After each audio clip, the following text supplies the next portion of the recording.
Alright, I think we're live. Welcome back, everybody, to another live development evening. Working on a multiplayer game in Godot with C#. Last time we were working in Godot 4, just seeing what needed to be changed and moved over. There's a pretty big lift. A lot of the syntax just changed between the two. A lot of cool things in there too, but I don't think it's quite worth it to switch over yet because I found a handful of things that I guess were known bugs. So we're going to go back to 3.5 and work on some features and fix up some bugs that we've got in the system. And we've still got that branched 4 project, so whenever they put out whether it's beta or whatever they put out next, I'll take a look again and see if they fix some of the stuff. Yeah, so if you guys don't know, the game is up on itch.io. At this page, you guys can download it here. I've put up all 4 builds I've got on there right now. The latest one had put in the new vertical slice map, so you can get an idea of what the core gameplay loop is going to look like. But tonight I'm going to be looking at some... I was originally going to work on a projectile, a new Holy Bolt projectile, based off of a feature I saw in Rogue Legacy, which I really liked. But when I was digging into it, and I'd seen this bug before, I found a bug in the projectile system with remote clients sometimes failing to fire the projectile or load the projectile. So I dug into it a little bit this afternoon, and it looks like the network portion is working fine. It's sending over the projectile GUID that needs to be assigned and used to load the subtype. It's something further down the path of the projectile loading that is actually failing. And so I started digging into it, and then I looked over at this piece that I've got here, where I'm using my my thread scene loader, which is essentially just a thread that runs and loads the scenes on a separate thread in the background, so that it doesn't slow the game down when you're loading a lot of projectiles at runtime. And I noticed that I had this old way of doing it on the projectile, binding and unbinding to the scene loader there, and I'm wondering if that's where it's causing problems. So instead of loading and using that thread on the projectile, I decided in a lot of areas I moved it over to the manager, which means there's only one thing, and it's always bound, that binds to that scene loader, as opposed to loading on each individual projectile, which is a lot of things to bind to. And then this will just get the projectile. It just to narrow down the scope of where the bugs could be coming from. So that's what I'm going to be doing tonight. And then if I have time, I'm going to show you some of the stuff I built with this new projectile and finish it up, hopefully. But first, I got to get the thing back up and running. So what I'm going through here is just loading this, moving this thing over from the projectile to the manager. And the new Visual Studio has a little bit more issues catching the IntelliSense of my desired inputs. Some things are better, but a lot of things are worse, surprisingly. Okay, so I'm basically moving this guy. This load subtype was this thing. It was registering for on scene loaded. And originally this would unbind after the projectile loaded the scene, but now this guy just checks for every loaded projectile GUID and then finds the projectile and passes the data to it. So what I need to do, I've got the projectile here, I need to grab the loaded subtype is this instance, so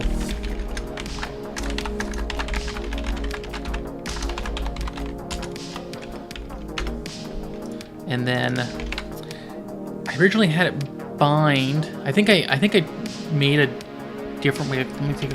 I think I actually did something like this in the prop loader. I'll just see what my pattern was there and just try to copy it, because I want to make sure. I occasionally do this where I'll update one section of the code and never go back to the other pieces that use a similar flow. Okay, so what I want to do is look for the load. On scene loaded. So here we go. I made a new function called assign subtype, which is what I want to copy.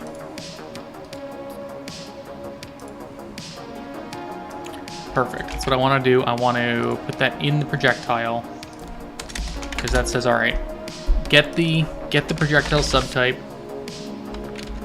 That's passed. And then I want to make sure I can add the child deferred and bind to its ready, so that when the projectile's completed, it calls that. All right, so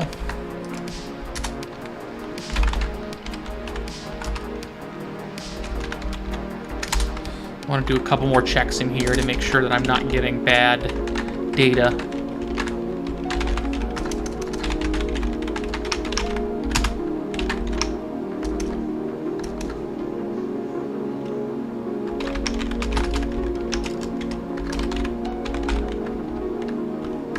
Okay, that one is actually less useful. Let's say no projectile found.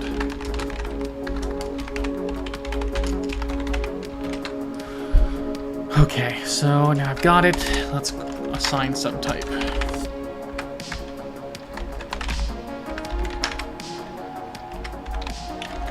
And send the subtype over. Okay, and just to double check here, so you can see the start loading subtype up here was calling, was binding to it, and then loading the scene async, and then when it's finished loading, it goes down to here. So I don't want either of those. So, and then I've got this on subtype ready, which is correct. And let's just run this guy and make sure. And I did one other thing, because the bug I found was mostly on the alchemy bomb projectile. I also found another bug where the alchemy bomb was spawning its fireball at the end of its throw, which makes sense. But I was getting some weird data. It was both receiving and sending packets about the fireball spawning. So I'm going to dig into that too and figure out what's happening there.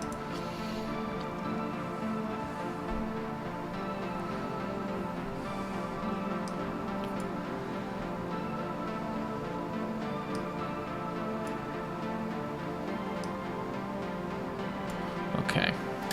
So I'm just going to run this one real quick. Make sure I'm actually getting the projectile that I want. Okay, so you can see that it's just throwing the projectile, landing, but not spawning the fireball, which is exactly what I want.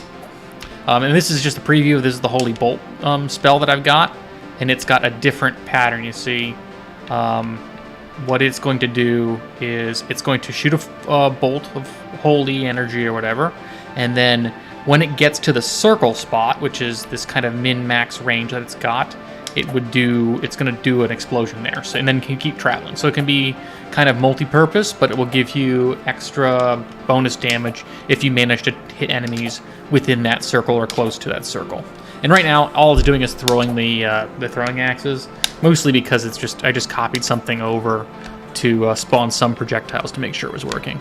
So you can see the scroll has been replaced on the B button, and if I swap back to this guy, we've got back to the alchemy bomb. But again, the alchemy bomb doesn't explode by design right now because I am testing. And let me see if I get this.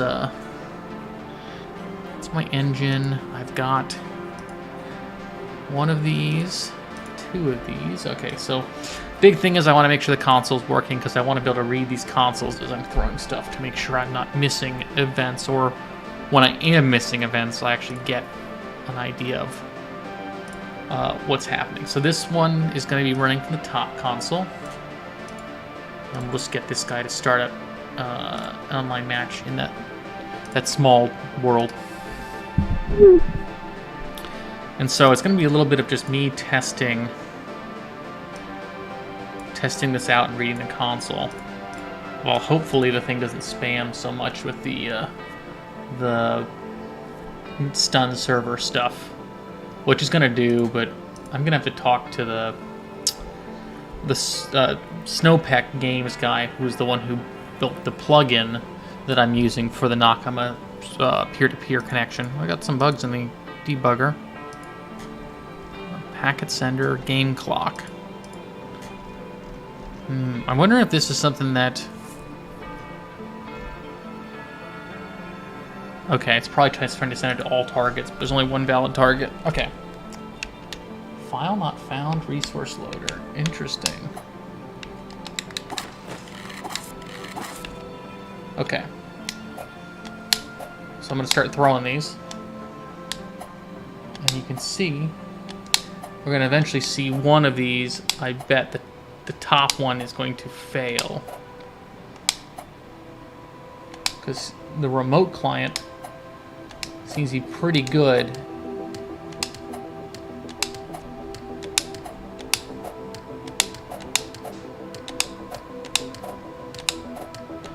It's pretty rare, but when it does happen, it's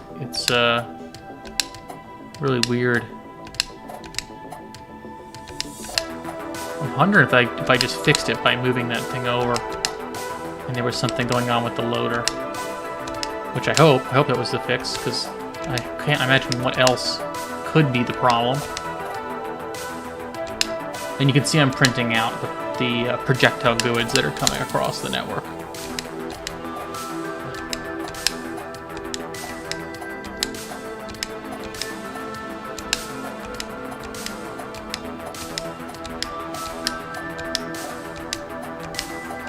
Oh, I missed one. See that? I think I got one missed. Alright, let's see. He got the event.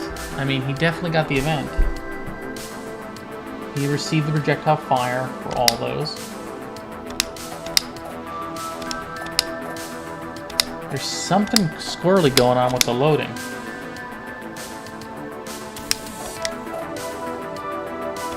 But it's not something I've caught yet. That's a problem. I gotta figure out what printout is failing on this thing.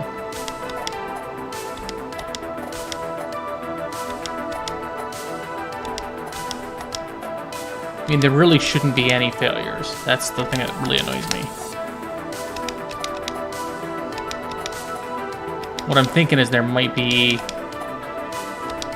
something happening with the clearing of the projectile's data as it gets initialized.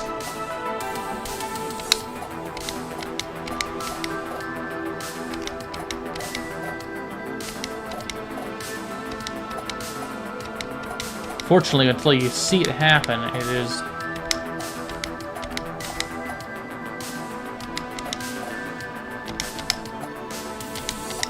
it's pretty rare, which is really annoying.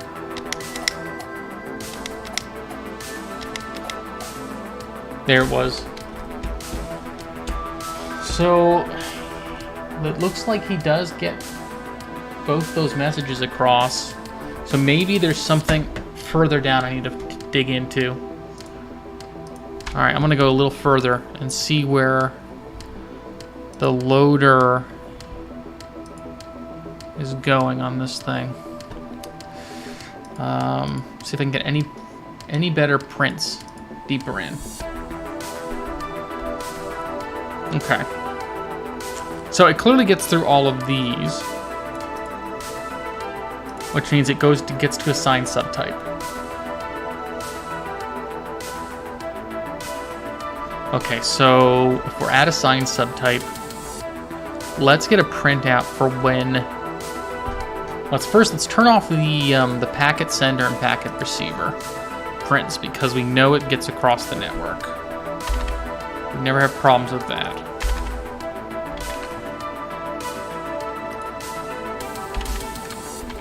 And then let's add another check into the projectile where it says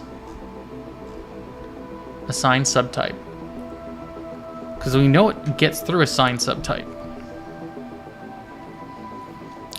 So because it gets to, if it didn't, there's no other way it will early out. And then it goes, okay, here's my subtype, and then it waits for the subtype to be ready. It calls deferred, which may be which may be one of the problems. It's also possible that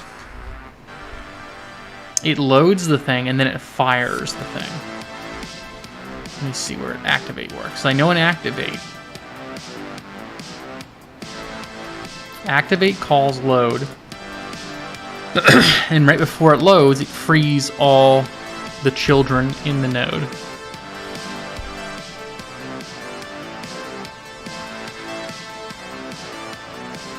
Which should happen instantly. So it should go through here, free all the children, then begin loading. And then let's put a check in here to see if the data gets somehow corrupted in here.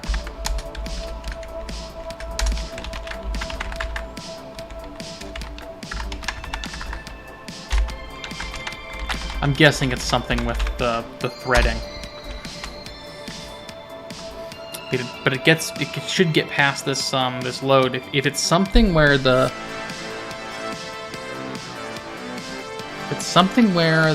thread loader fails, which is a terrifying prospect, then we've got other problems. Although I don't even think it runs through the thread loader once it's initially loaded, so it should just cache, because my thread scene loader caches them and just loads them instantly if they're still in memory. And there's no way that thing was pulled out of memory in that small time of using it. And if that ends up being the issue, we can also check that issue by just preventing the thread runner from actually running, just instantly load it on the main thread. Let's see. Okay, projectile name is invalid. We'll go there, and then we'll go to start loading subtype. So I would. Should I do it on this guy? So this is when the subtype has loaded. And I'll just go projectile subtype loaded. That means it's gotten through the thread loader, and then we'll add the GUID so we know which projectile this one is. And then we'll go with this guy, the ready.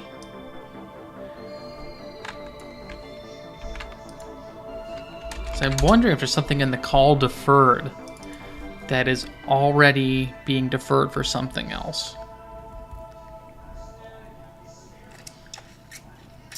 Call deferred, add child.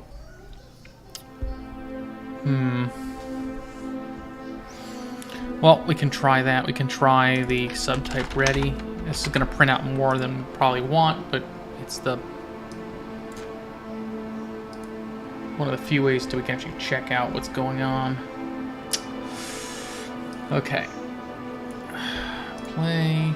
We'll start you as the client and the top as the server again.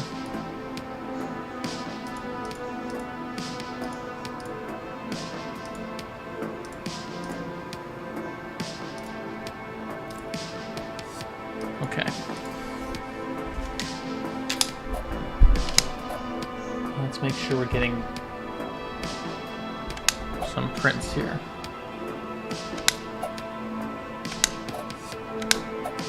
Oh, that one is a fail.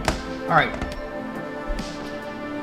Wow. Okay, so that looks like it loaded on both. That was a valid load on both. That's really awkward.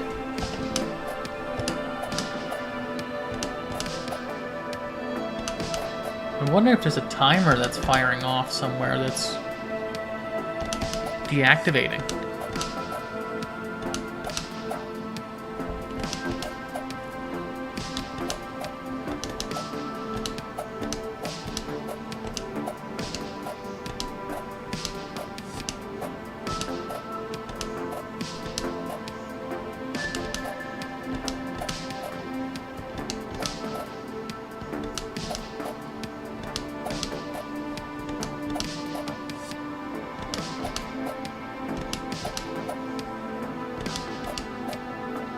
There's something there. But it looks like it's loading both. It looks like it actually is getting both. So whatever's happening is not the load, it's somewhere else.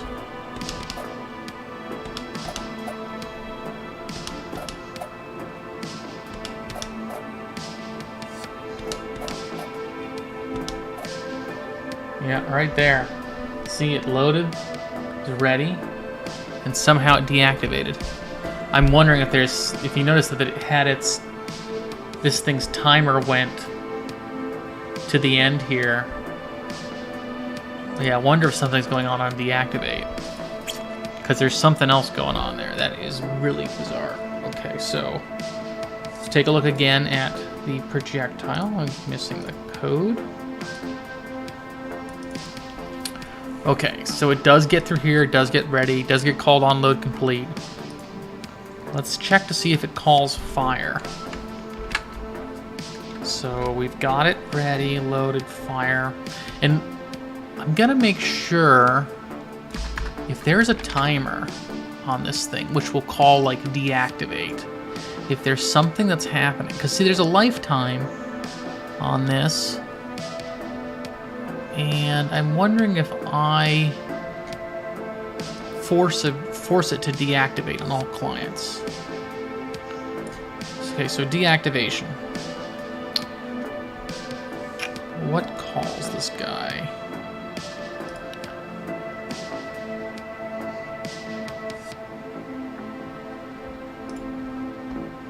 Okay. So it looks like this guy gets called on spawn held strike and spawn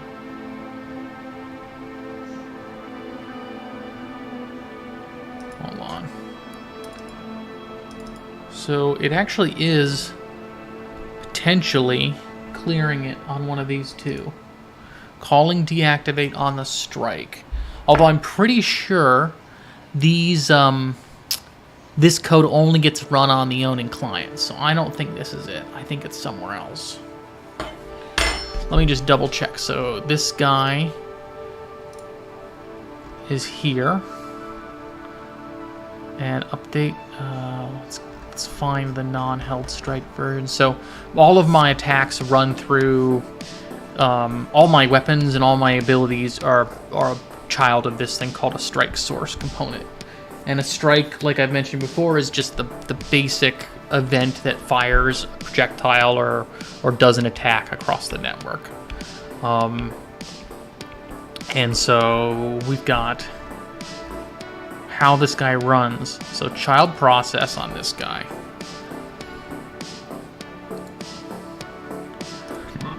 I gotta go find the references to this. I think this just comes right out of the skill component. So here is, yeah, so the skill component is checking if you're alive.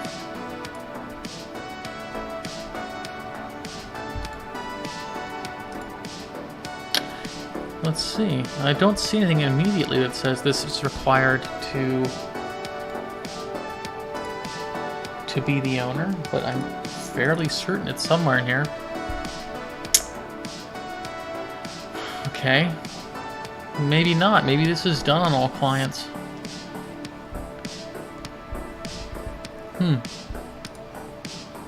me see. So child process.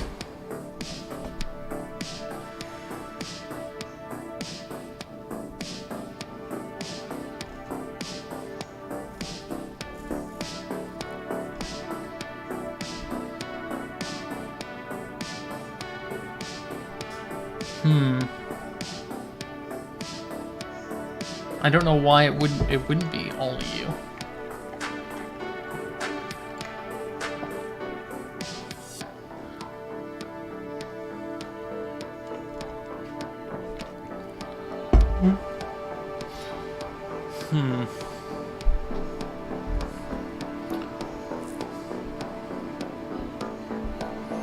Yeah, maybe there's something running on process here.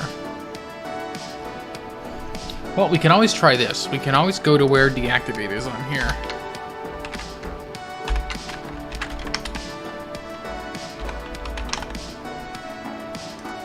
For the strike, or for the projectile.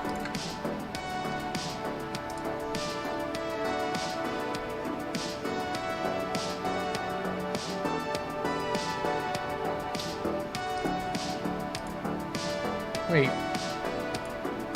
How come it's not deactivate anymore? Am I crazy? What?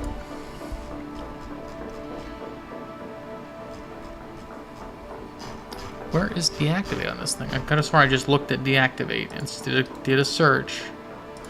Don't tell me this thing is busted.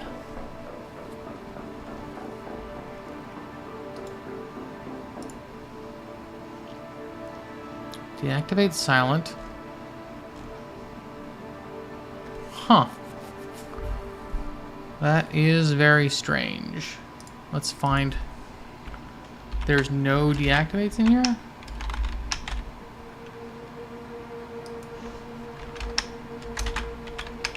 I'm gonna go look back at this because I think I'm going crazy.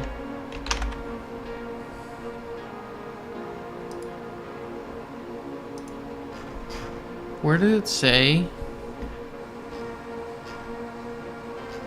deactivate these guys?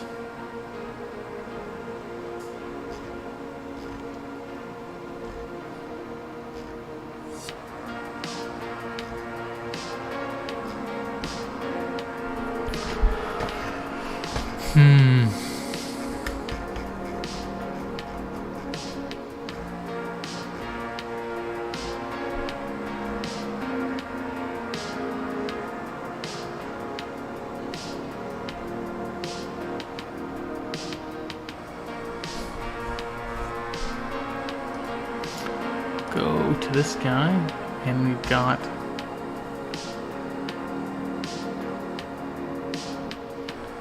weird. Okay, so active projectiles. This is just removing active projectiles from a list. Okay, so why did that? Okay, so where is it? This thing is only being called here in projectile in a bunch of different locations. So okay, so here's one that's interesting. If the timestamp is longer than the lifetime, it deactivates.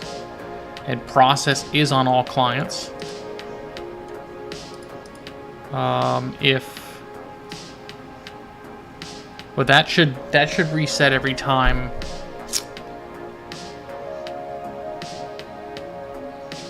This is interesting. This deactivate's called when it reaches the end of its position. What's interesting about that is it doesn't do it on the second client. So this is essentially that flag.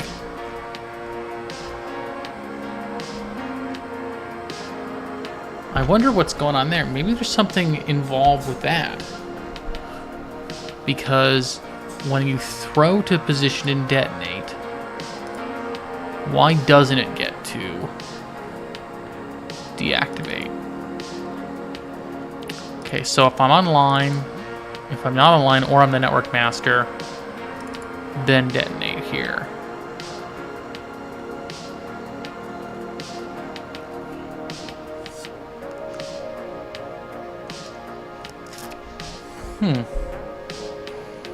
I mean, you are the network master of your projectiles.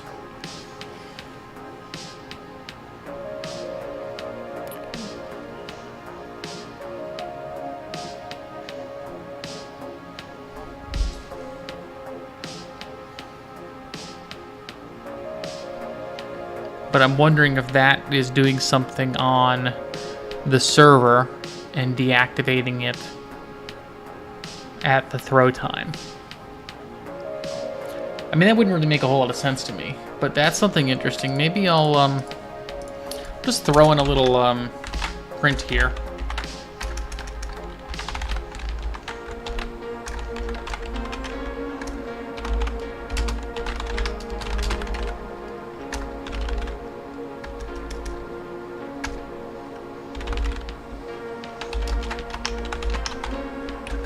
Let's go ahead and throw the GUID up for ease to understand what's going on. And then let's take a look here. It's a raycast projectile. It's definitely not that. Deactivate by collision response. It's not that. It's another collision response one, which is here and here for walls and static. And projectile manager handle deactivate projectile. That's interesting. Do I send an... I don't think I send an event to deactivate projectiles yet. Let's find all references here. Okay, so figure out where I send it from. I never send it. Okay, good. So that's one we can get rid of. That's a packet receiver. I need to find the packet sender, actually, because there should be nothing on the receiver. Let me go find the sender.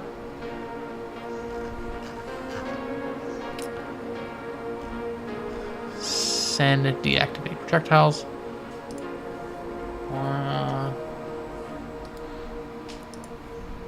It doesn't have any references either. Good. All right, I will be right back.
Okay, I am back. Let's move this guy around. Let me check on...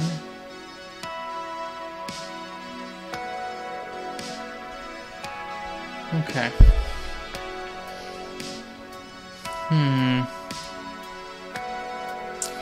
Alright, so we have this guy set here. Let's take a look back at the deactivated locations.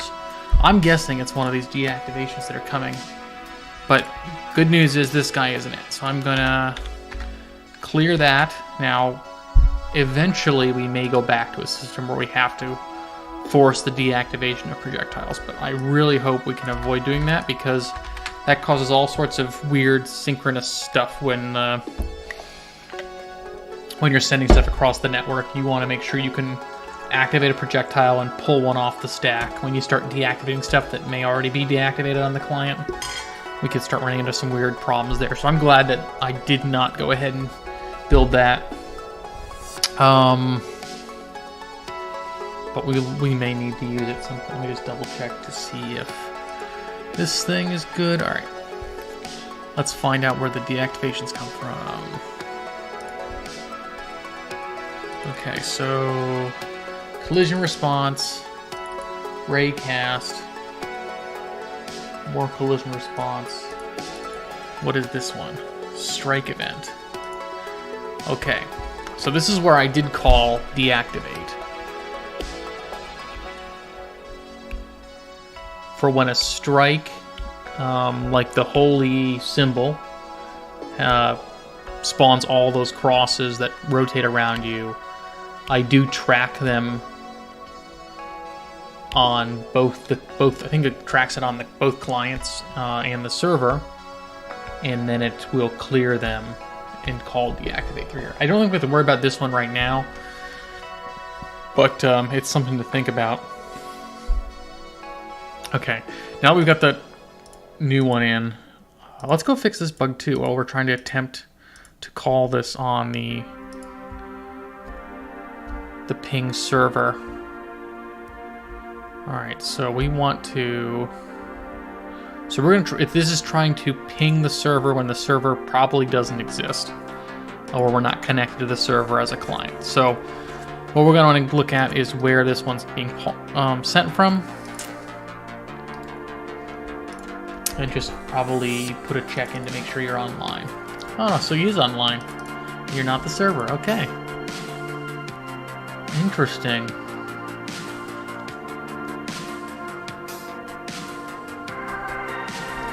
I wonder why that's happening. Because if you're not online... Huh.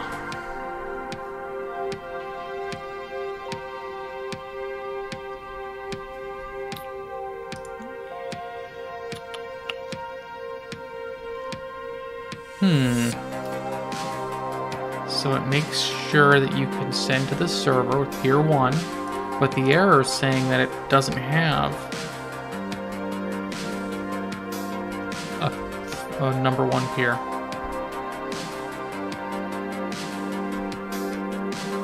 Yeah, Nakama instance has peer. It does think it has the peer, but clearly it doesn't here.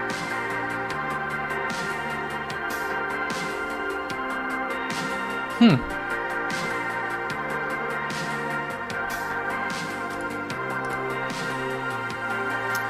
unexisting ID.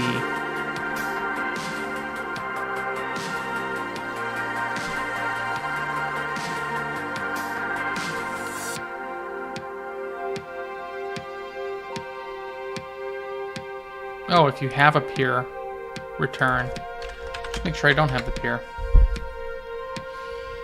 Okay. That's probably it. And then it stops sending the ping, so it's not been updating ping properly. That's fine. We'll worry about that later. Anyway, so let's go back to testing out the game.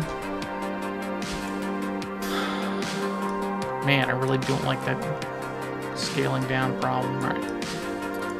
And we'll run another client. And then we'll just see what the printouts look like. If we can get some async prints from these two. It'll be the server again. It'll be the client. And then we'll take a look, see if we can get any bad prints.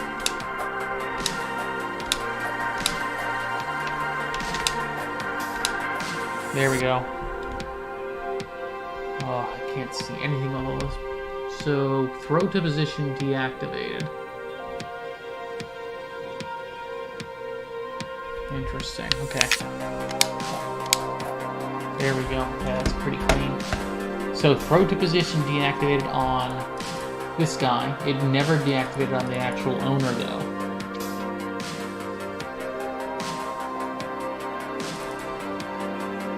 That is so weird. Oh, we got one of these guys locking up. This guy. Well, that's useful information. Alright, so we did get that problem where it is the throw to position that's causing the problem. So if I am online and I'm the network master, that means the projectile is owned by the server?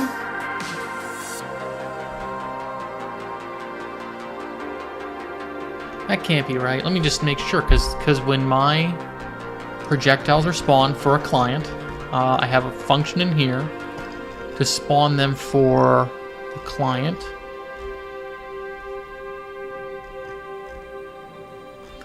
Let's see. Okay, so here are the assigned projectiles.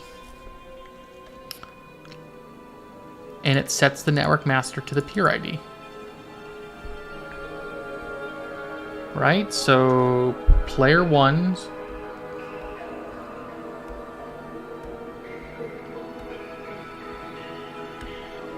why does it care about the actor state? That's a problem. shouldn't care about the actor state, it's just spawning them. Alright, let's kill this guy.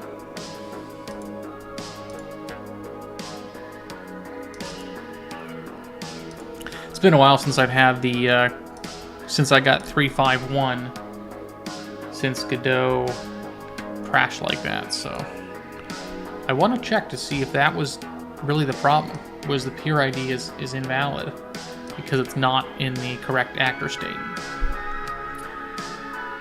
Which I'm gonna have to go figure out the whole system for doing that, because that actor state thing I built is just not working out the way I expected it to.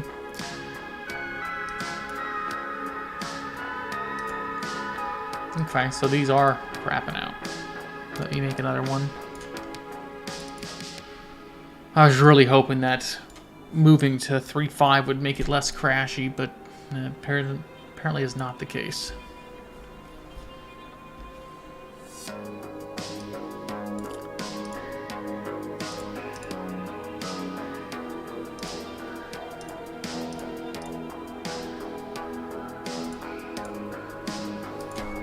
Okay.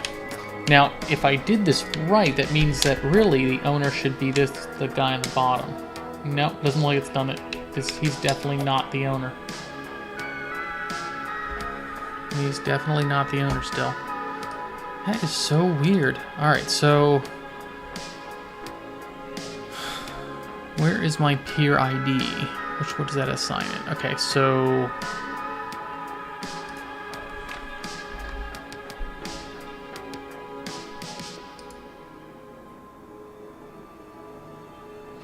So player 1 gets the first cluster of projectiles, player 2 gets the second.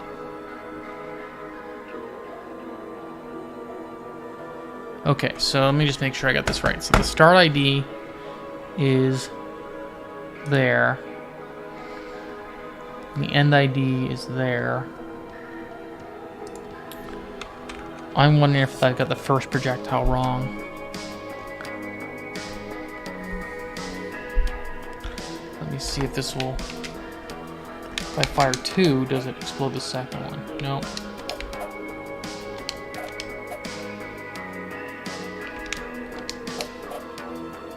Yeah, because the one... I mean, he clearly doesn't own it, which is weird. Let me go check. Let's see if I can't get this thing to assign the projectiles to the correct guy. Okay, so owner, the network master.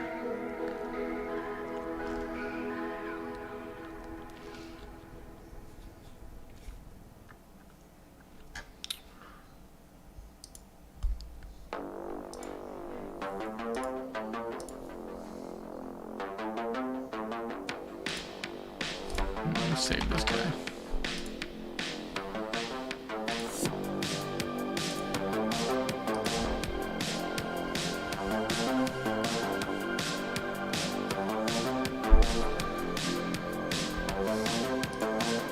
Okay, so we have owner of 0 on all of these, which we already know is not right.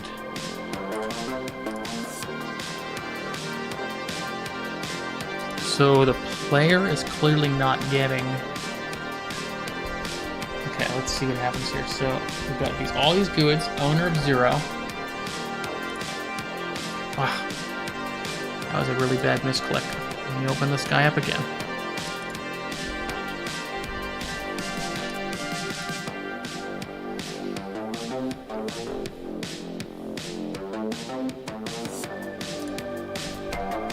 Where'd the console go? Let's grab the console out.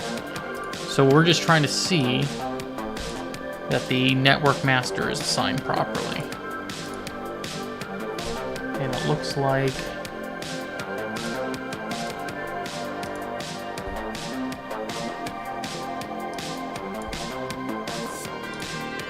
okay, so it does. Here we go. All of these guys are assigned owner 1.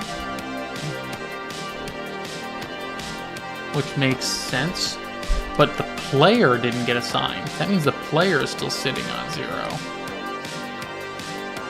Right, so...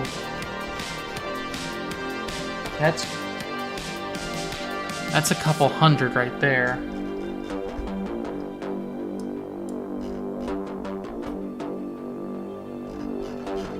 So 400 to 600, or 599. Let's see where the I've got this this net actor manager, which is where I hold the data for player projectiles and monster projectiles. So I stand corrected. The player 1 does have 200 projectiles on his list. Player 2, let's get player 2 to join. And he should get his ownership assigned.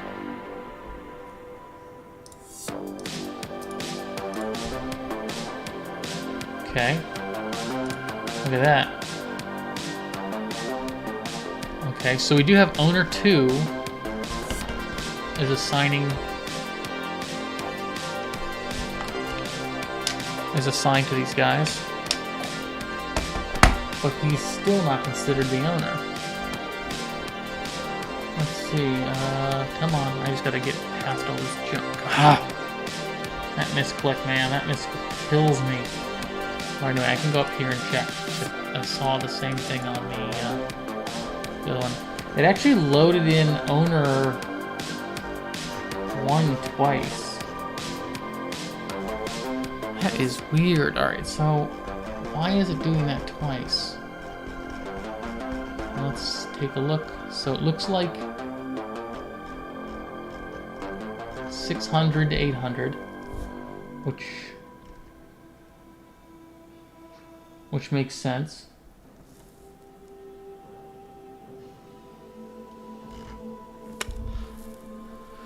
Huh, what happened? What happens in between those two that causes the network master to change? I mean, we should just figure out what's happening there, because it is the correct network master here.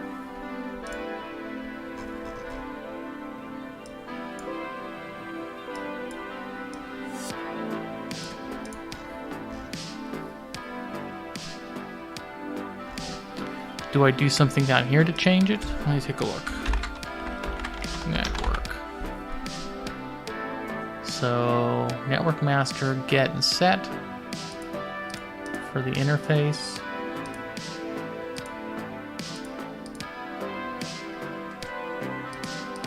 No, I mean, it looks, that's normal. Let's take a look up here and just print out the network master.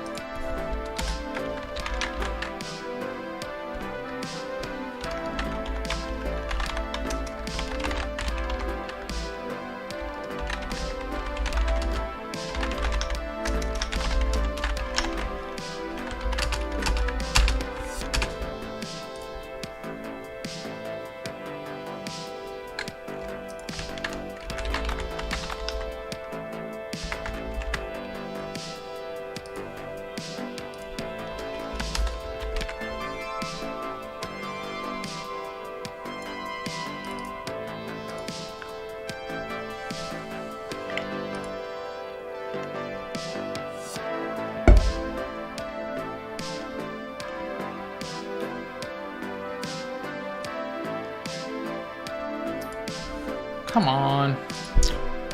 I will say, Godot crashing like this is really annoying. Alright, so open this guy back up.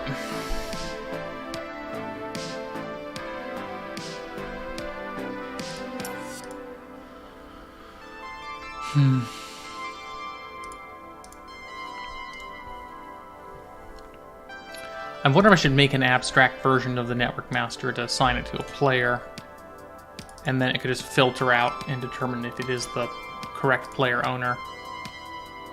That way it doesn't have to... The problem with network master, if you try to get network master on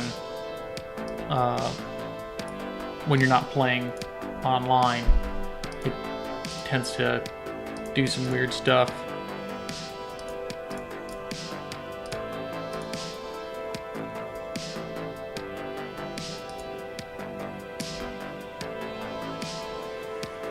Come on, connect. Okay. All right. So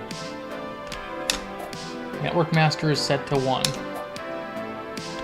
I don't know why, because you're clearly target 2.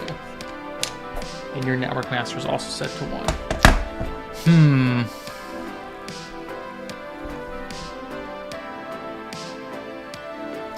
I wonder where that it changes it, because I'm not changing it.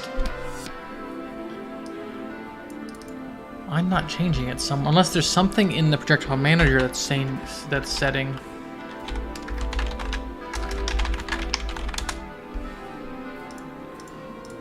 So this guy's, it's correct through here.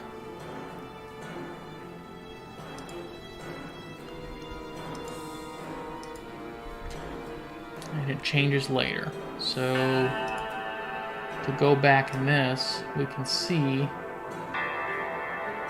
it sets it to owner 3, which is my character here.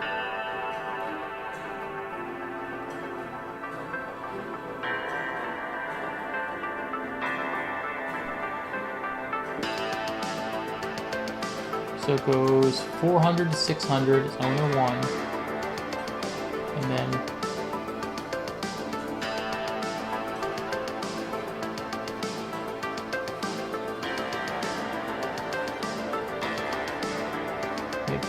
it craps it out down there. Okay. Yeah, I don't know. I'm thinking maybe there's something to do when a player joins. See, this is when player slots join, it doesn't update again. It grabs them all, runs through the player pairs, and figures out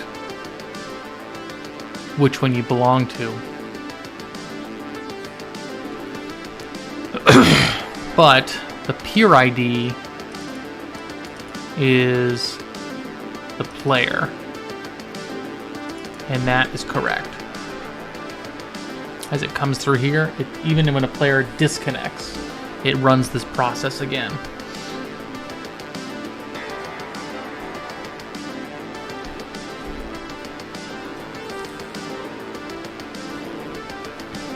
Okay. Interesting. So there's somewhere in here that it's changing the network master. I don't know where it is, but and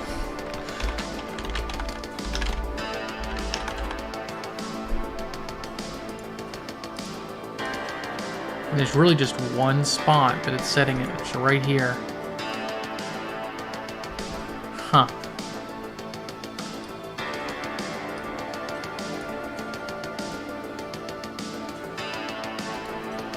Let's see where this one gets set. If there's any adjustments here.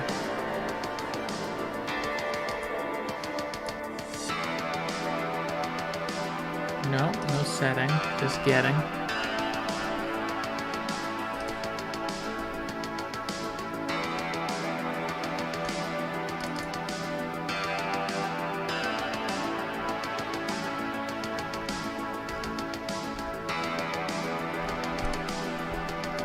Maybe there's something in here where it loads the new network master. Alright, so get the projectile data. Now actor manager, get actor. That's the instigator of the actor. There's the team.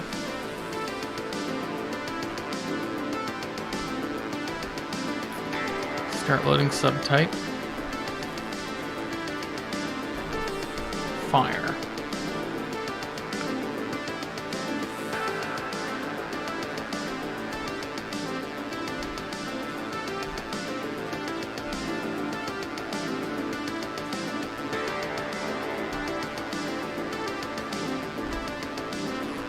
Let's see where my projectile fire event comes through. Fire.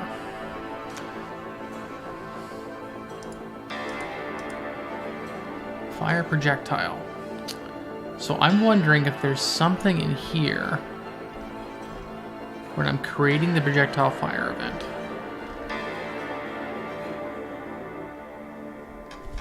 Again, I don't see anything here that tells me it's changing the network actors.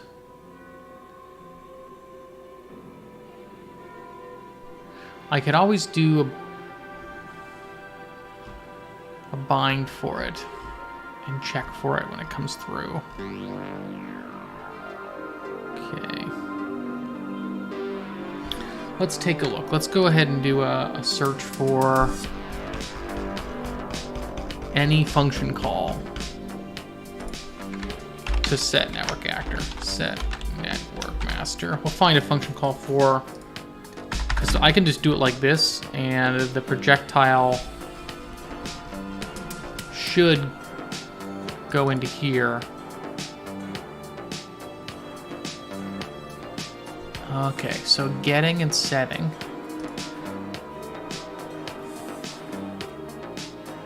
Wonder why that's not exposed. Why it won't let me change it here. Non-invocable cannot be used like a method. Oh. And let's just do this. Set network master. Let's go find all references. Okay, quite a few things.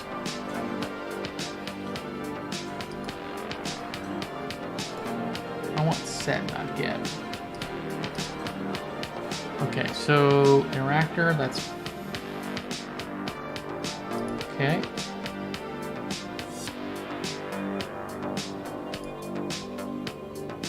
Skill component. That's normal, right? I mean, that could be something right here.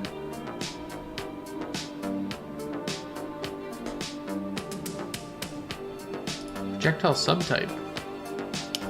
That's interesting. This guy.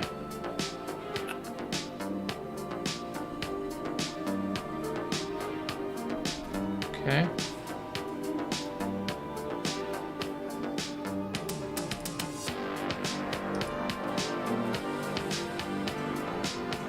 Okay, we got that one.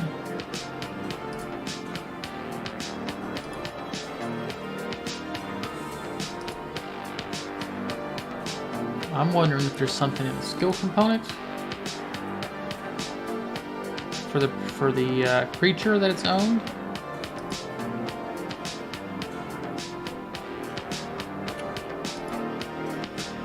And I want to say maybe something in that skill component, and maybe something here. I can comment this guy out. Although I can't imagine it's actually grabbing the master nodes version of that. So it's unlikely that it's that. Okay, so players of a network master is 0 as it starts, then it gets called to set peer ID. I think that makes sense to me. Yeah, not a whole lot of areas that actually could be. I mean, it can be the skill component, which could potentially be sending this data across. It's activate. It's in two locations under the same function though. Just to activate.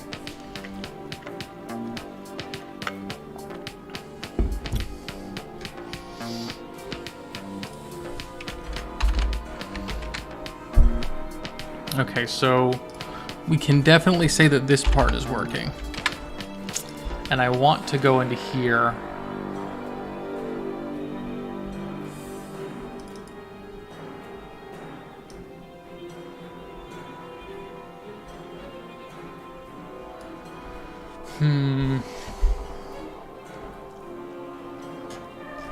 I don't think I've got any other spots where this thing gets called though.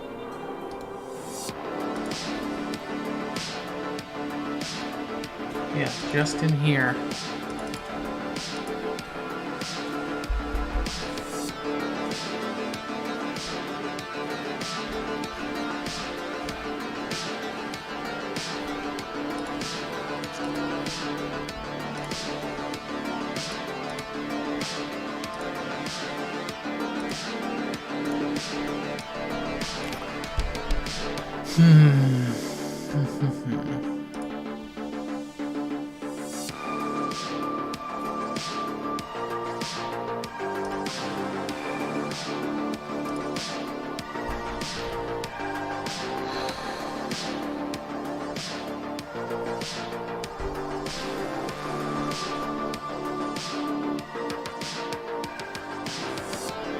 Okay.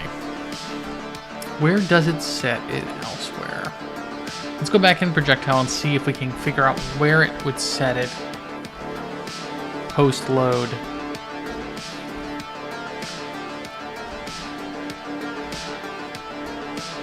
So right here is where I'm grabbing it. I mean, this really is the problem, though. That's good that it found it. I just gotta figure out why this thing is changing.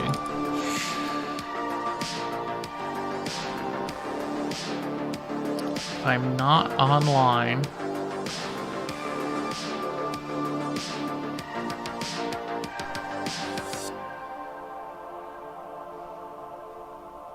Yeah, this node really shouldn't change. That's really bizarre. All I can think is there's something in the data being loaded.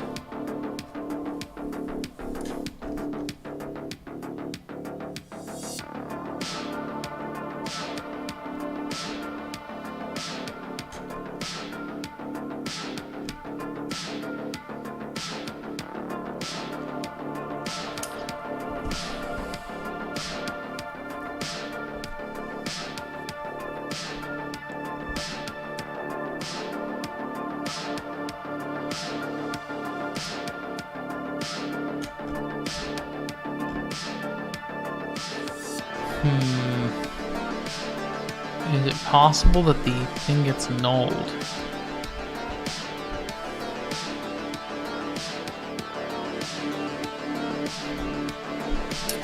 Okay, well, I've got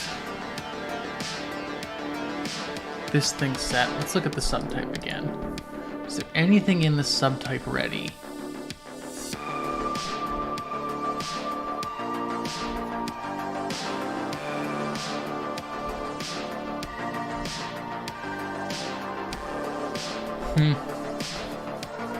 Just to deactivate and detonate stuff. Alright. So if I am online and I'm the network master, do this, which is the detonation event. And that makes sense because it is detonating on the wrong client. This totally makes sense if I'm getting the wrong network master on these things.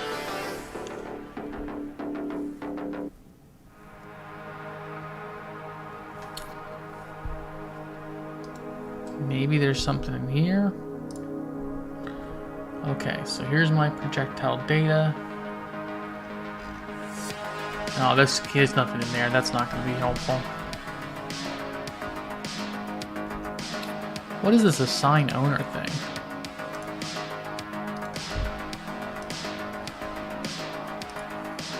Assign owner. The projectile's loaded. Oh, this is the type of projectile that it is. Because I've made a subtype thing in here for knowing if it's a player or a monster projectile. And so I put in these other actor types in enum that I can iterate over as opposed to casting everywhere.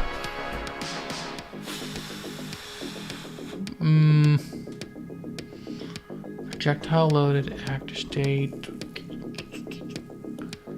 I wonder if I'm doing something in free projectile that is also changing the network master. Because if I'm setting it to 0 somewhere or setting it to 1, that could also be a problem.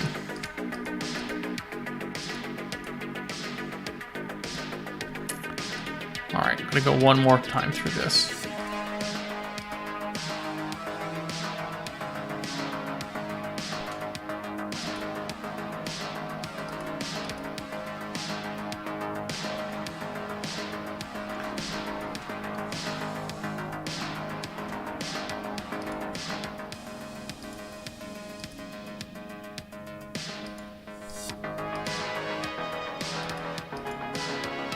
Yeah, that is so weird. I don't know why the heck that's happening.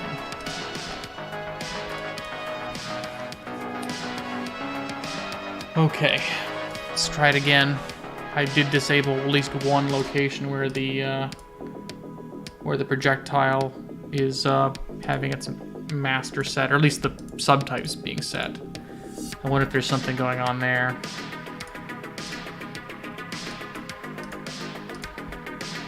Okay, I'm gonna have this guy be the owner and this guy be the client.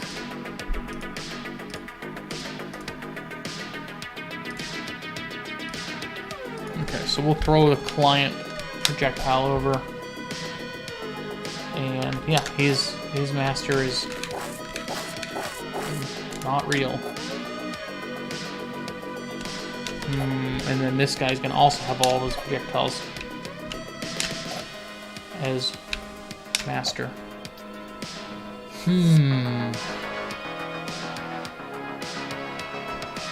But nothing changes it from when it starts. That's bizarre. Let's take a look at the scroll up through here.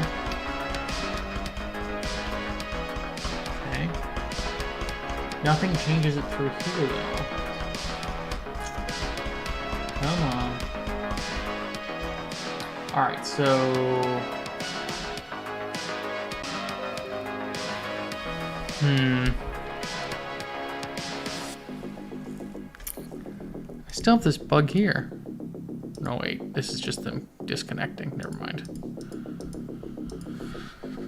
Okay, let me take a look again. So... all the projectiles on... Let me check it on fire as opposed to checking it on print here.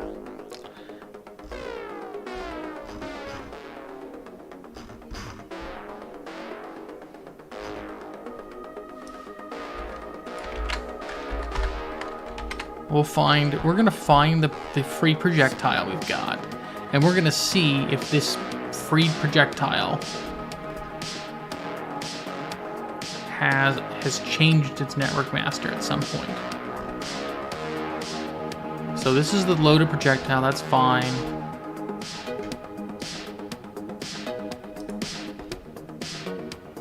And it loads here. That should be fine too. Its network master is there. Very weird. I'm gonna uncomment this guy out again, just so I can look back at it when it changes. So get next local player projectile. So this is if you're the player, you grab the next projectile out of your list. And I think that the numbers made sense. Actually, weren't the numbers like in the hundreds? Oh, you know what? That could be it too. It could be assigning them perfectly, but it's grabbing the wrong projectile. Let me check that. That probably is what's happening. I could have sworn I saw them in the hundreds. Okay, so let's go like this. Let's figure out where I want to spawn this thing. So, I had a bunch of prints down here.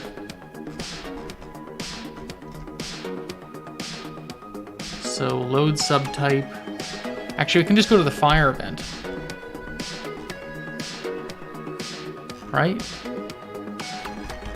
Yeah, let's go to the fire event.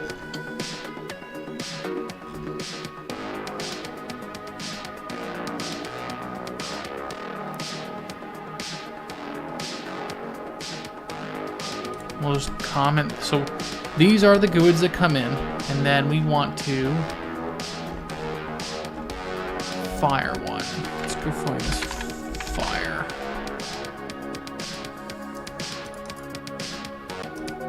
Here is the fire projectile.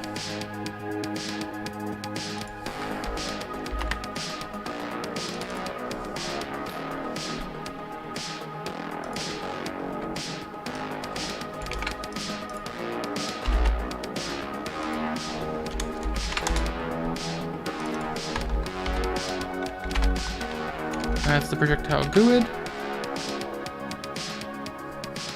Actually, I want to do this. So it's getting the projectile by the good. Let's see which one it tries to fire. I bet this is what's happening. Because I could have sworn the numbers were way lower than I saw So, create online match. This guy will also create one. Maybe we're just grabbing really low value projectiles. God, I hope that's it. That would make my life a lot easier. Okay, so we're loading in between 400 and 800. And then I want to go throw one. And I'm grabbing 101. Okay, what about this guy? He's firing projectile 101 and deactivating 101. So that's what the problem is. We've got the wrong projectile being loaded here. Okay, now I need to figure out why that's loading the wrong projectile, because they should be loading from the 400 to 800s. Okay, real progress, finally. All right, let's see. When it pulls a projectile from the pool, it actually determines that by the player type, or the player ID. So let me take a look. So you can see 101 is the monster projectile starting value. So it's coming from the monster pool. We need to figure out why that's coming from the monster pool and not the player pools. Let's do that. Okay, so in this guy, we want to, there's something called like find get next projectile by something. Get next, let's figure it out. Get projectile. Get next projectile by actor GUID. Okay, interesting. So where does this get called? Because I'm guessing this thing's getting called on both of them. So get next local player projectile and this get next monster player projectile.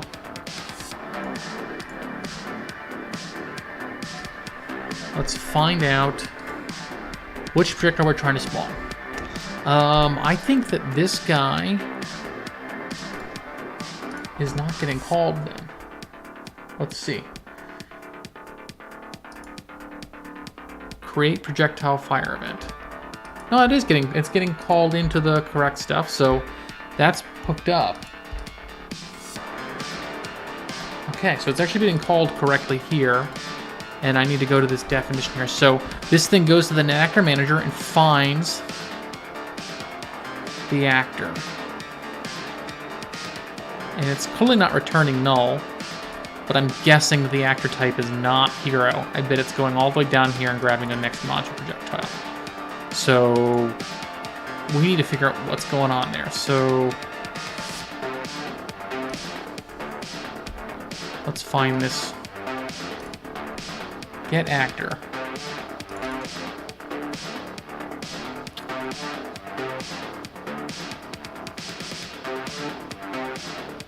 That's the GUID here. And then it goes, okay, the actor's not null. Actor type.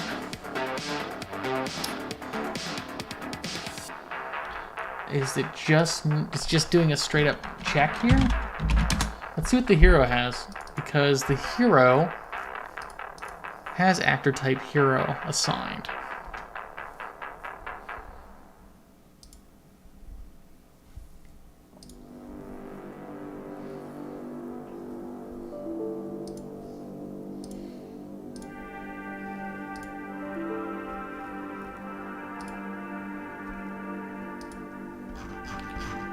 Do I not have the other solution built in here to run?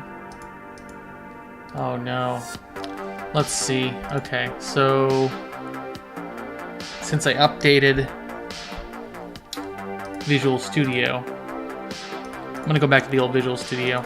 I should still have that installed.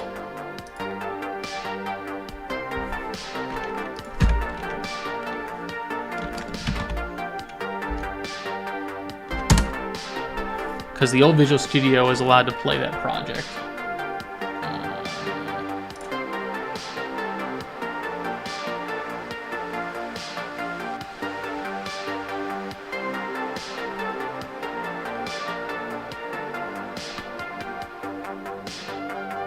Nope, I want this guy.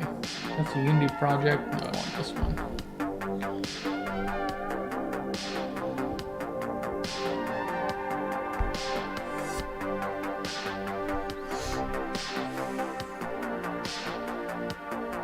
Alright, give it a sec here. Okay, now we're back to where we were. Let me make sure I can run this guy. There was a hack that you could put together by creating a stub project to allow Visual Studio to build and debug your mono game. So I've got that set up. I don't know if it's got my breakpoint though.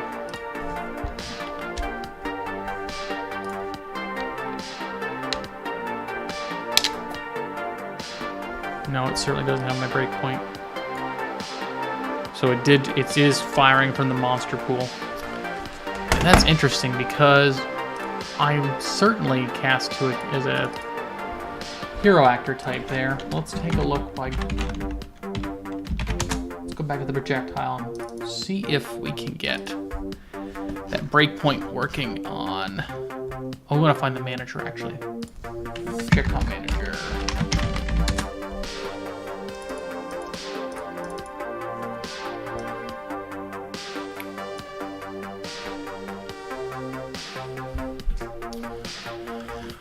Okay, we had somewhere in here a finder's pool here. We want to see if we ever hit this. And actually, let's just do this. Let's just run it from here, and we'll grab a projectile, and hopefully it grabs the right actor. And I shouldn't even play on the network for this one. Okay, so my GUID is 2501, which I think makes sense. Let me take a look at my net actor manager. Oh, I don't have that open right now. Okay, so gets to here, it figures out the actor. Actor's not null, and then goes to the actor type. And it says, okay, the actor type is a monster. Why would it be a monster?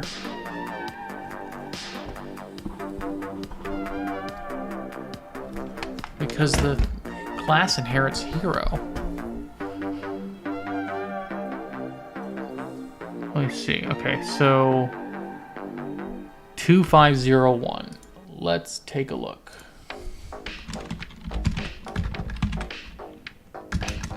Net actor manager.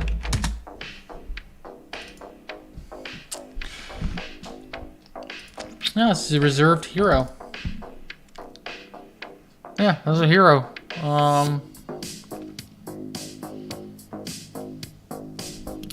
I wonder if that is something to, if this is assigned somewhere.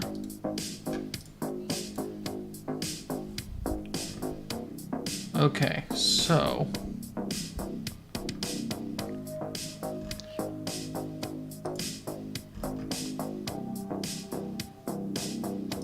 Creature actor type. Okay, so the creature actor type is referenced as monster. I'm guessing that member is getting called, but the hero inherited member of this class is not. I bet I have to do something to extend that. Hero extends creature, but hero doesn't extend my net actor? I thought it did automatically.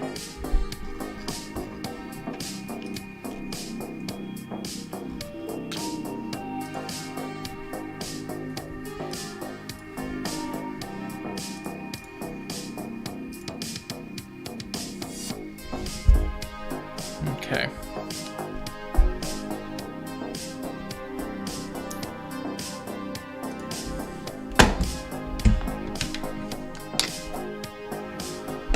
Okay, we are firing the right projectile now. Man, that was a pain in the butt, but that's network programming for you, I guess. Okay. Now we get to the fun part.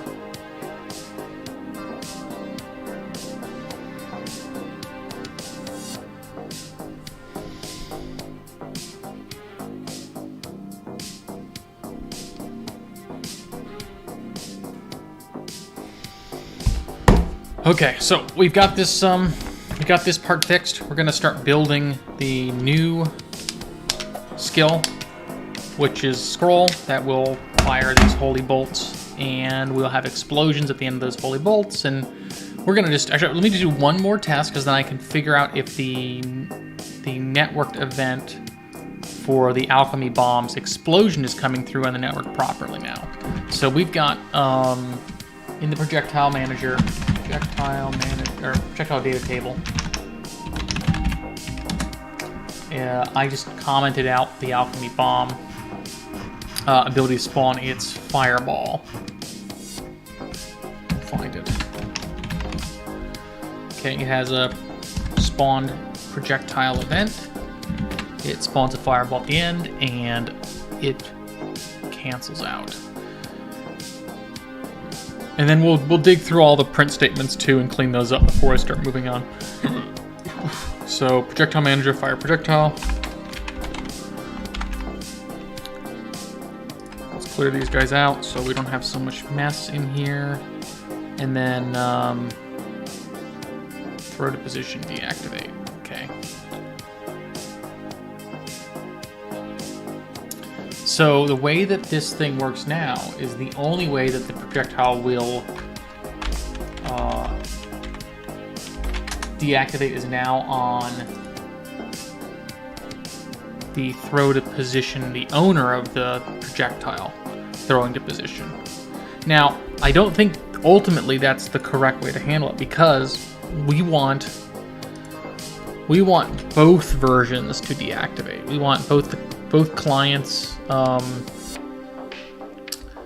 to deactivate when it reaches to the location to detonate, which I think is actually, we could actually just comment this part out and it would work fine. It would look fine on both clients. It would call deactivate on both, which I can't think of any reason why we wouldn't want to do it now, because deactivating is correct, and it will only spawn that fireball on the owner, the network owner, and then it should just clear up. It should just clear itself up. Yeah, that's good. Let's take a look. Okay, we have a subtype that we commented something out.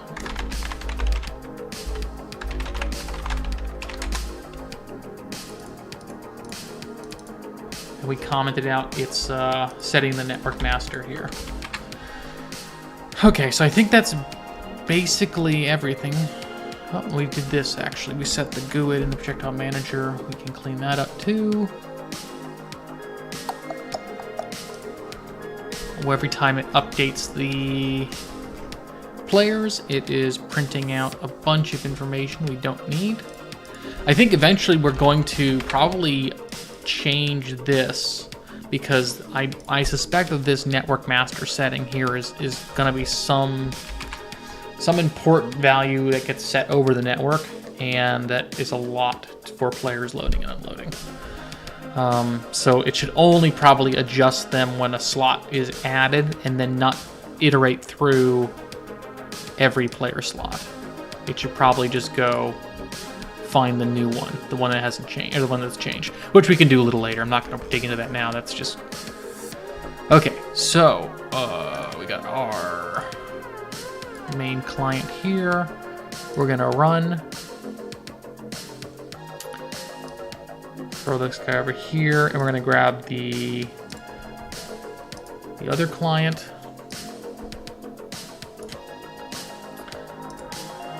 You can be the server. You can be client. All right. So now we've got both these guys. Let's see what. Boom. Okay. And we're getting exactly what I expect. Network-wise. Let's go try this guy. Okay. Oh wait. I just saw something weird. Yeah, that was weird. Okay, there is something still going on. Oh no, okay, that wasn't it then. There's something else going on.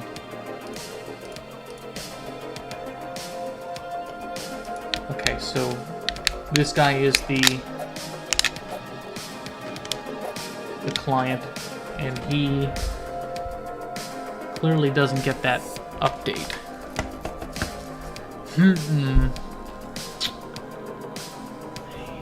I wonder if it's because... Okay. Dang it. It was really close. I thought that was it for sure.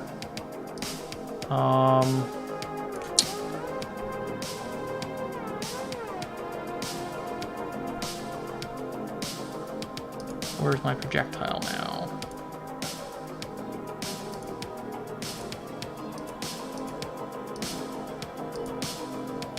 Okay, a lot of files open over here.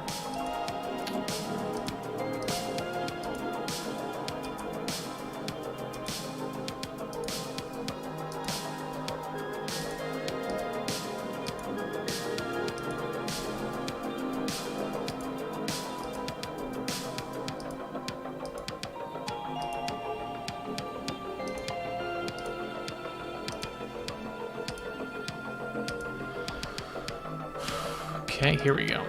Okay, so here's my projectile. I'm going to go ahead and put this back on and figure out what is going on.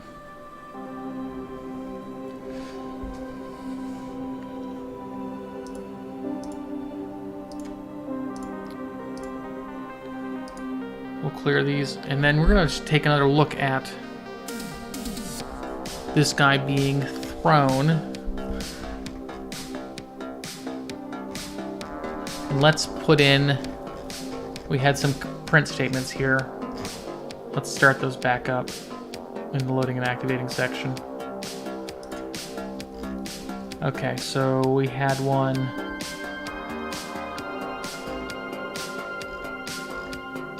I thought we had one post load, but this will be fine. This fire event here.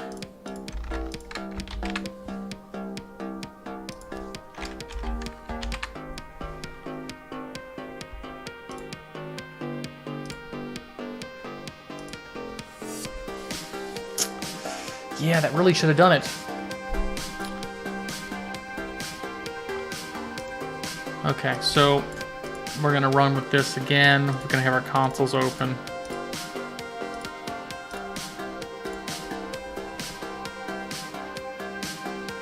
This guy can be the server.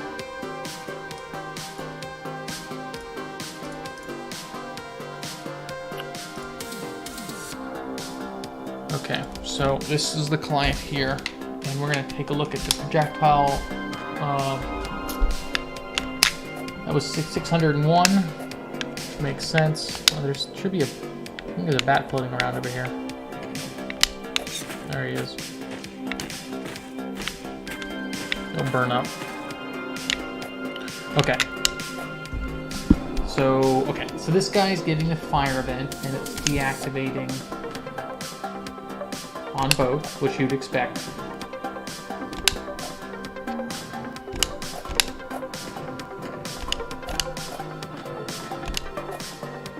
And that one failed. Alright, so we've got the fire event being shot on both, and the deactivated event being shot roughly the same time.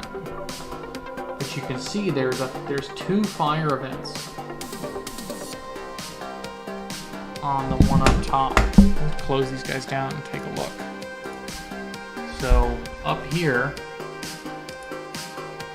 there's two fire events being handled. So we've got 602 fire, a 601 deactivate, and a 601 fire. So fire twice being fired on, and this must be coming from, this one isn't the server, this is the remote client. Right? Let me just take a look.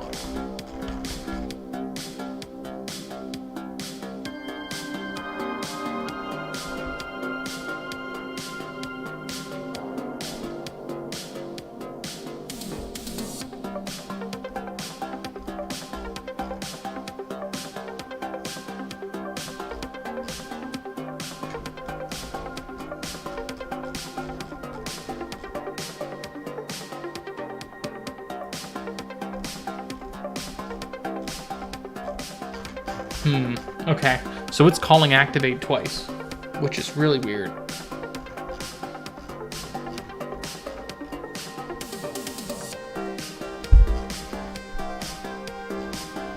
And I'm betting that's the fail point, because there's some double activation going on.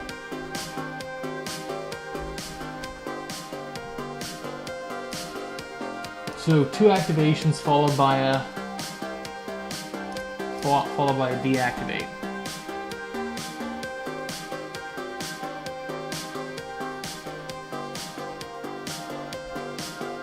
Okay.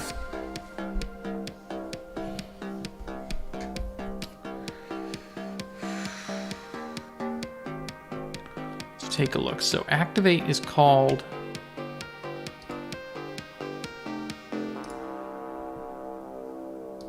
Let's go find. I'm pretty sure it's only called in the one spot when it receives the fire event.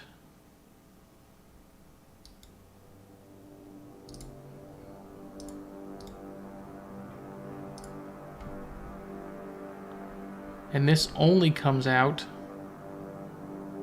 Oh, you know what? You know what you're seeing there? You're seeing the detonation event. That's what you're seeing too. Let me turn that off again. Because if you see the detonation event, that could easily cause something to wig out a little bit. So let's go find the let's go find the projectile data table again,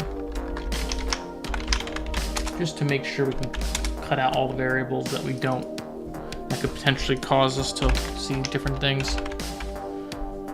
We'll just cut these out again.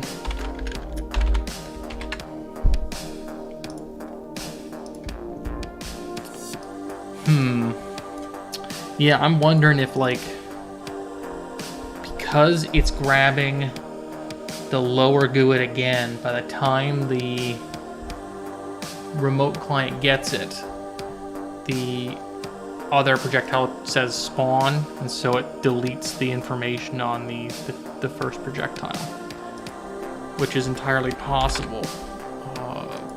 So what we could do is we could probably make...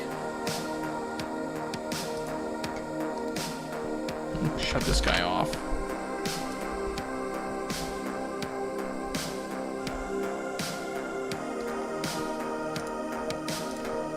Okay.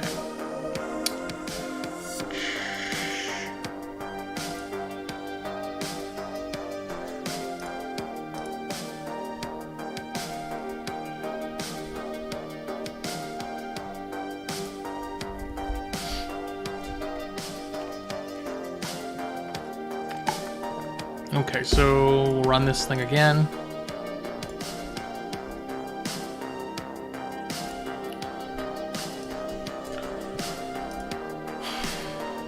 Okay, so here, oh, that's the old console log. We need to get the new one. And that's this guy.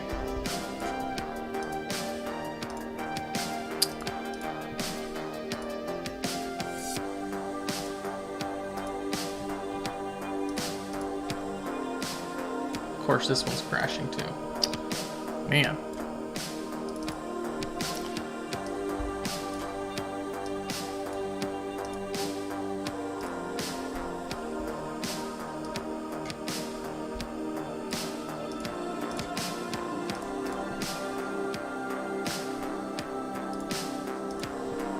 Okay.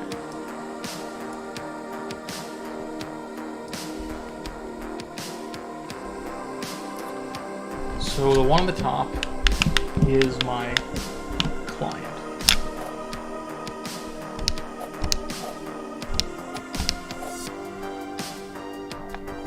Okay, so it looks like it's fine so far.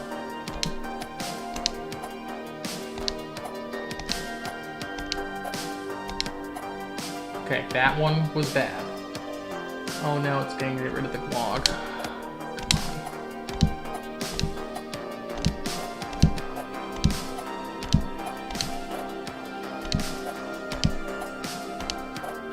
Okay, that one.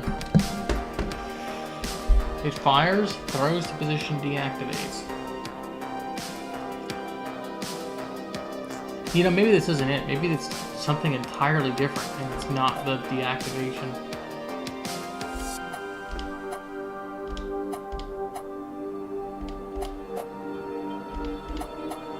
I'm just thinking, like, maybe when he finally reaches the deactivate position, the other client doesn't get the thing. It just deactivates it immediately. Yeah, it's something going on there, because I bet if I turn that off, we're not going to get the problems. Let's see.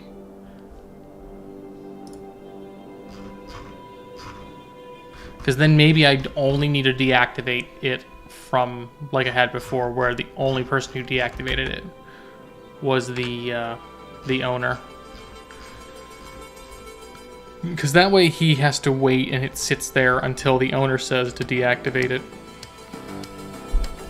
But then again, I'm not sure what that means for when a new projectile spawns. But let's do that. Let's get the some process.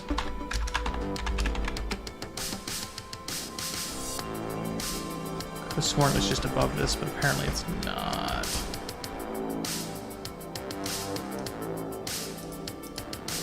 Oh, there it was. Okay, so if is game is online, if I'm not online or in the network master,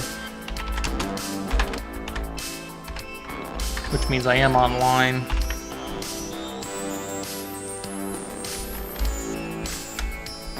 not online, then we'll do this. And then if this fixes it, then I need to think about exactly how the order of operations is going to work with more complicated features like this, because it deactivating, or it failing to deactivate, means it will only deactivate via the time, which is up here. I'm pretty sure the lifetime of this thing is generically set to be long. Yeah, there's got to be some way to handle this, because maybe I don't want to deactivate it. Maybe I do want to go call functions to force a deactivation from the owning projectile. They do weird things though when you need to collide and deactivate.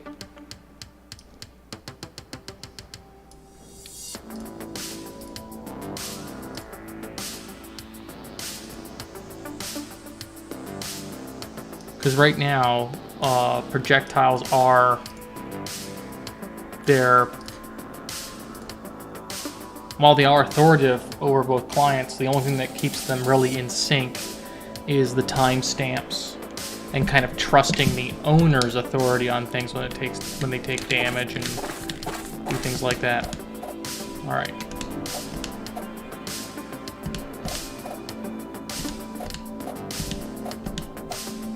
Okay, so this is the master, so I'm not going to worry about problems with the master. He's going to be fine.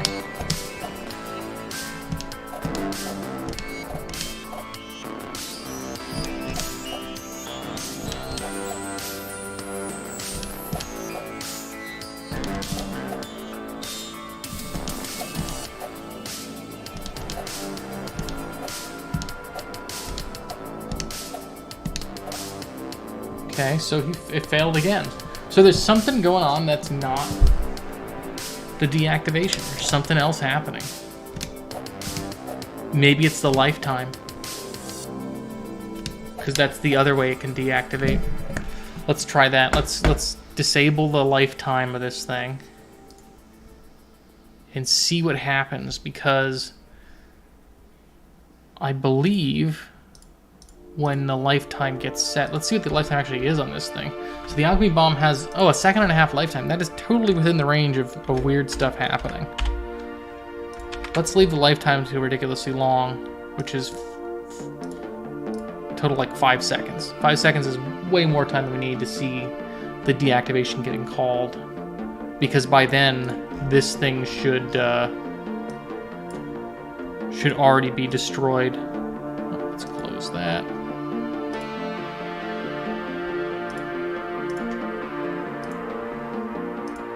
get you to be the owner, you to be client. Okay, so let's see what we got going on here.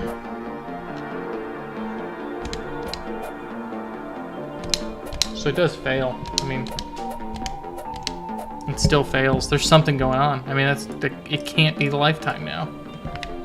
Let's see. Oh no, it potentially could be because the...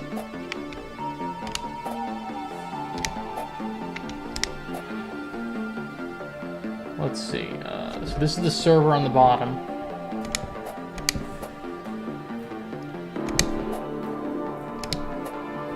The weird thing is you never see...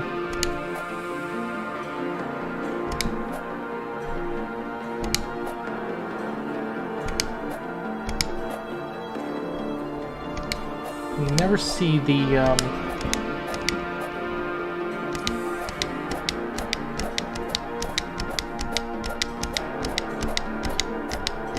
you never see it break in the middle of a throw, which is the weirdest part. You never see it like deactivate because it's not sending the message across mid-throw anyway.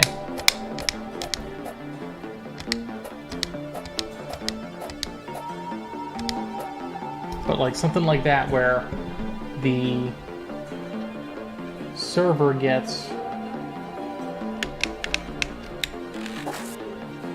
because the bottom one is the server, which means the server gets the projectile fire event.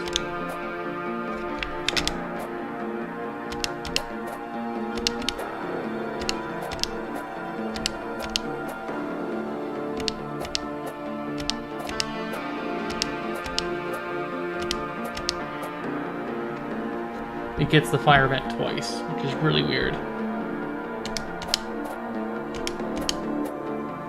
And that one, I just missed both of them. So, server got both fire events. It sat there and then didn't do anything.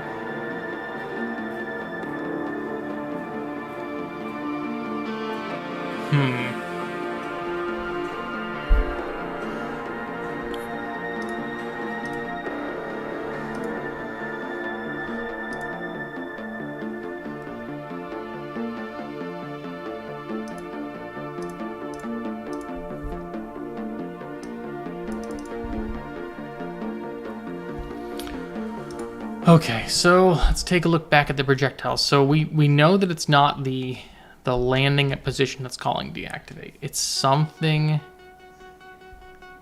It's probably something on...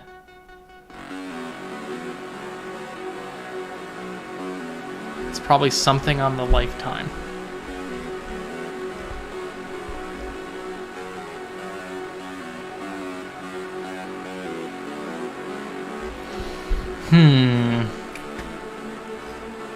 So my lifetime part on the projectile is somewhere through here. It's on process. It's checks the duration and then removes it. So this is it. Lifetime determines if the game clock is larger than the lifetime, and then it does deactivate. You know what? I want to see what happens if I just don't deactivate it. What happens when the projectile never gets called deactivate via lifetime?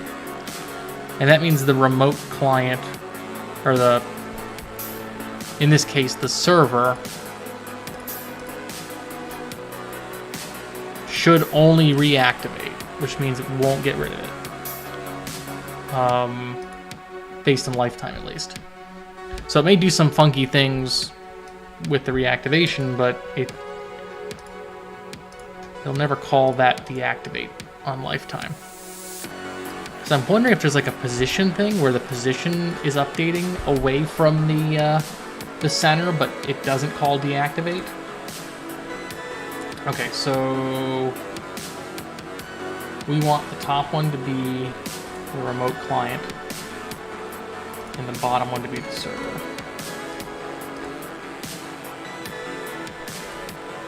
So we get the bottom server. We don't want to fire on the server. We want to fire on here.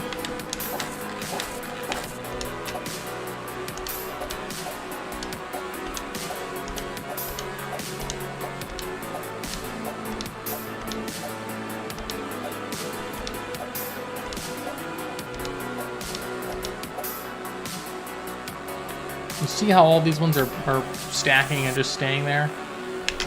And it's just pulling them away once they...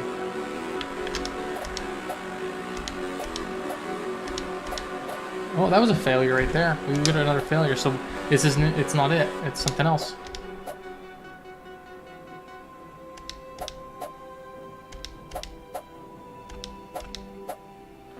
Wow, okay, so it's not even...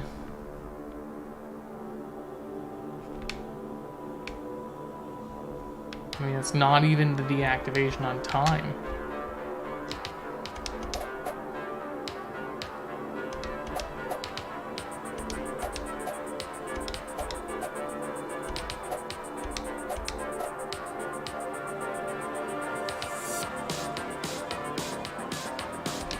Wait, something is deactivating it.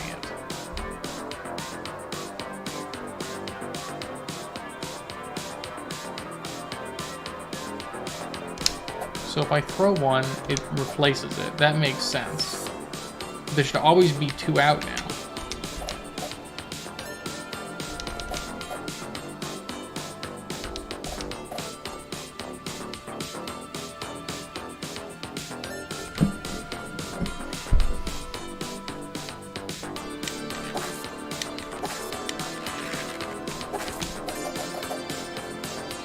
Okay, those cleared.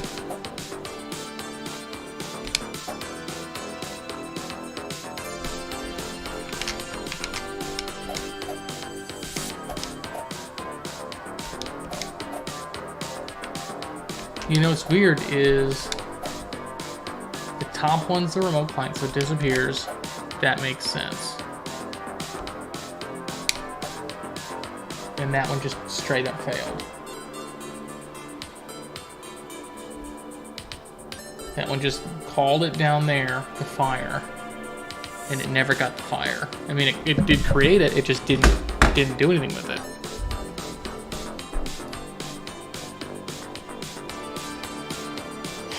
Okay, I'm gonna need to look back at this again. So I'm going to start digging through because it's not the deactivation. It's something in the loading, maybe.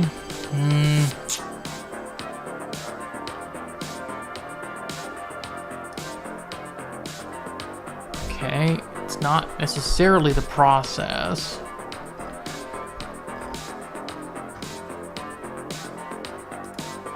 Okay. What else calls deactivation? Let's go back to that because I don't even think it's deactivation. I think it's something else happening on either the load or the fire event that is somehow failing. But I'm not getting any errors on the fail, and I really need to just put in better break checks. Okay.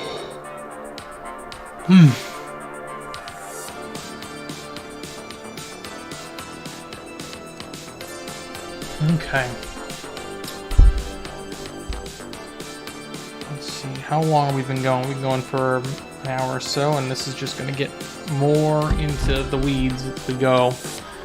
Maybe I'll call it for now, and we'll come back to it once I have a better grasp of what is actually happening. And we can start building the other abilities and with less problems like this. Alright guys, I'm gonna cut it out, and hopefully you guys will join me next time. I'll have something probably within this week. This will be fixed pretty soon, I hope, if I can narrow down exactly what's happening. But I'll have another one of these going next week, and hopefully we'll be able to build more content. I've got the this next ability set and a new weapon set that I gotta put in, and then a couple more monsters and do more cleanup on boss fights and stuff. So I'll get that stuff set up for next week. Alright guys, let me know if you got any questions. Put them in the comments. I can probably go through different features that I've got. Again, we're still gonna stick to 3.5 until I see more progress on the 4 beta. Okay, I think that's good. And we'll chat next time. Thanks for watching.